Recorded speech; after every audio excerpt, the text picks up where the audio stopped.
What's up guys, my name is Kwasa and today we are back with another video. I haven't made videos like I promised I would because usually there is a lot going on. But today when I woke up in the morning,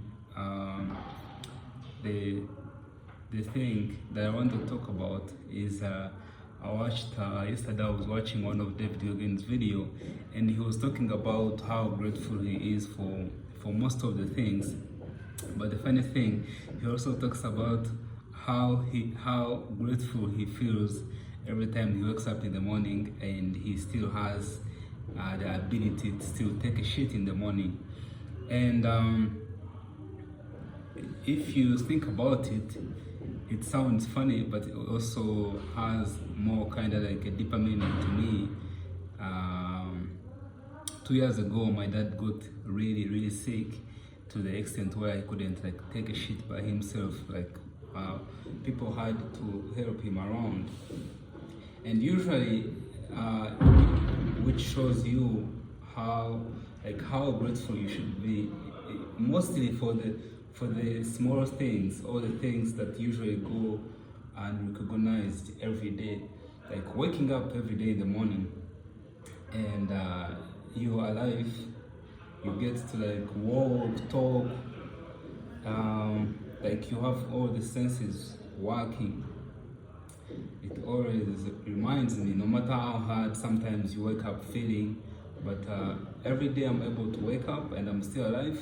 In my mind, I'm always thinking that this is the chance to try and be better today, or to also be thankful. And I also watched a video from another guy which was saying that you can't be sad and grateful at the same time, which means if mostly you are sad because you're thinking about maybe things that you don't have, or stuff that you may want but you don't get. But once you start incorporating this idea of being grateful for the small things, for being alive every day, then it makes it easier to look at your life in more of a thankful way, or with a thankful heart, than in a vengeful and resentful manner.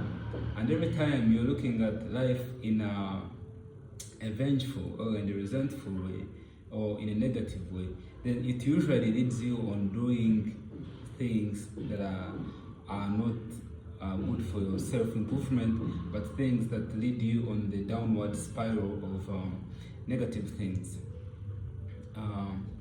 So try to count things that you're thankful for, or things that you're grateful for today. It could be your house, it could be food, it could be your ability to see or even watch this video right now.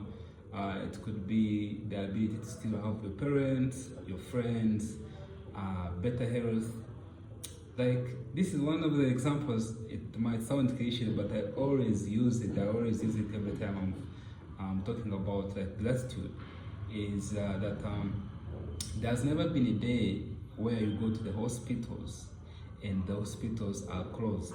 They're like, today we have no patients. This is the example that I usually like using. There's never been that day in the whole world, or even a single hour, where they're like, oh, the hospitals now are not working because no one is sick. There is always someone, there's always many people who are going through most hard times. And then also Andrew Tate says that usually you think that you're not grateful for what you have because you think that everyone else has it. But if you were to compare your life with, or talk about your life with someone else, they would be able to switch their life with yours after hearing about things that you consider are your problems. Okay? So if you're still here watching this video, or you just stumbled upon this video on your FYP, is that start being grateful for the little things, and being thankful, and more will be added on to you. Because if you're not grateful that you're alive today, and you need to work hard so you become the best version of yourself, or you take care of those around you or those near you, or taking care of yourself and your family, friends, or people that are around you, then you're not really grateful enough to take this life serious. It seems like you're taking everything for granted.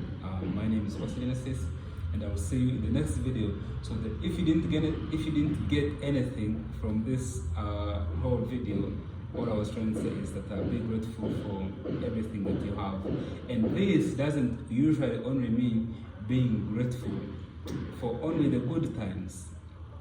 Be grateful for even the not good times. And usually also what I have come to realize is that you might think that something that happened to you was not that good, or it didn't help you grow in any way, but then after like a month or a week, then you change your mind and you realize that maybe that heartbreak, or maybe that loss of money or loss of something helped you maybe grow, or maybe find the courage to go after it or become better. You have heard of many reasons when you ask, like, why did you start going to the gym, or why did you start working out, or why are you working to be better than you are?